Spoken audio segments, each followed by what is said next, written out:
Okay, imagine this for a second. You haven't slept in days. Your eyelids feel like they have weights on them, reality is starting to get blurry, and there's this quiet panic just creeping in at the edges. You're starting to question everything. So let's just dive right into it. What actually happens if you just stop sleeping? I mean, it's a question that really pushes the absolute limits of human endurance, right? You've probably heard the stories, you've seen it in movies, but what's the real deal? What actually happens when you go a full 7 days, a whole week, without a single wink of sleep? And here's the thing, it's probably not what you think. Because the truth is way more unsettling, and honestly, a lot stranger than just, feeling a bit tired or seeing some weird stuff. All right, let's talk about the myth here. We live in this world that is just obsessed with productivity. You know the culture I'm talking about, right? This whole grind culture thing that treats pulling all-nighters like it's some kind of badge of honor, a sign that you're working harder than anyone else. But what's the real cost of wearing that badge? So, forget those dramatic stories you might have in your head about hallucinations and total brain shutdowns right away. This is about something far, far stranger. See, the popular idea of sleep deprivation, it's just not the whole story. It's not some sudden crash into madness. It's more like a slow, creeping unraveling of your mind and body in ways you just can't predict. Okay, so let's start the clock. We're going to walk through this, day by day. Let's start with the first 72 hours. This is where you begin that slow descent into what's basically a deep, deep cognitive fog. So, you can see how this goes. It starts with just the onset. Then that fog really starts to thicken. And by hour 72, well, it becomes an all-out war between your mind and your body.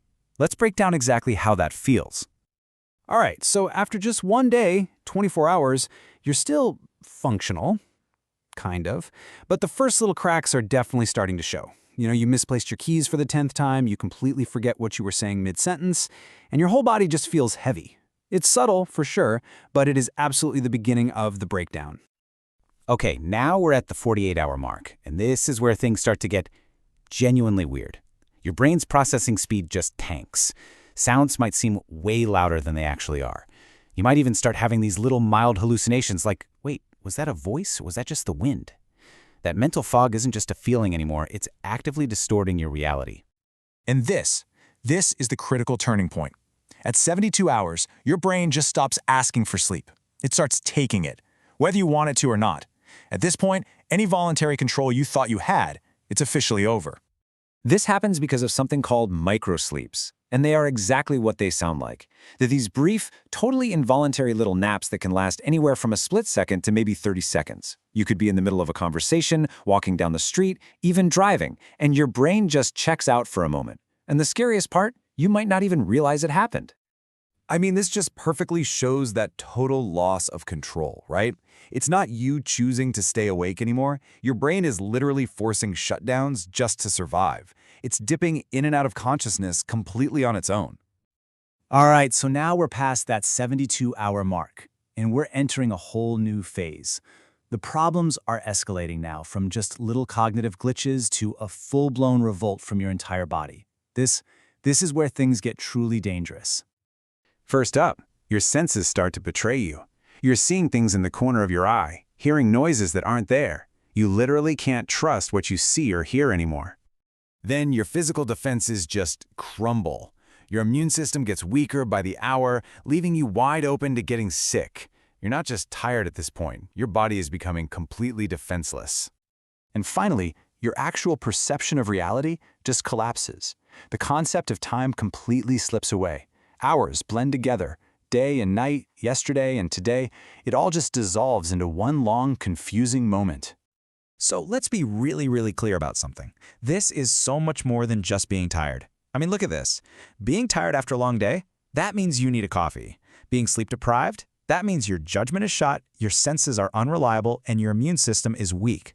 We're talking about a completely different category here, not just a little more sleepiness.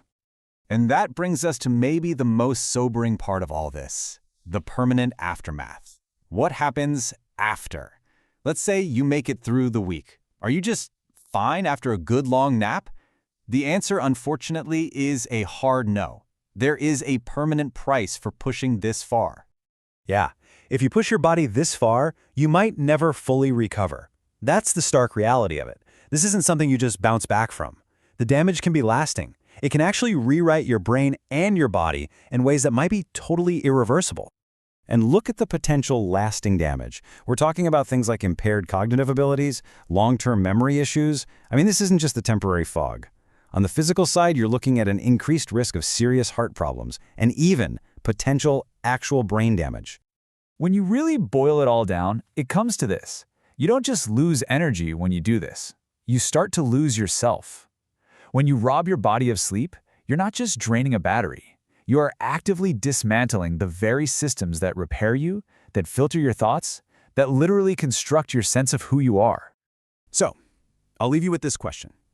Knowing all of this, knowing the real cost, the cognitive decline, the physical revolt, the very real risk of permanent damage, is any deadline, any project, any part of that grind really worth it? Is sleep truly something we can afford to sacrifice?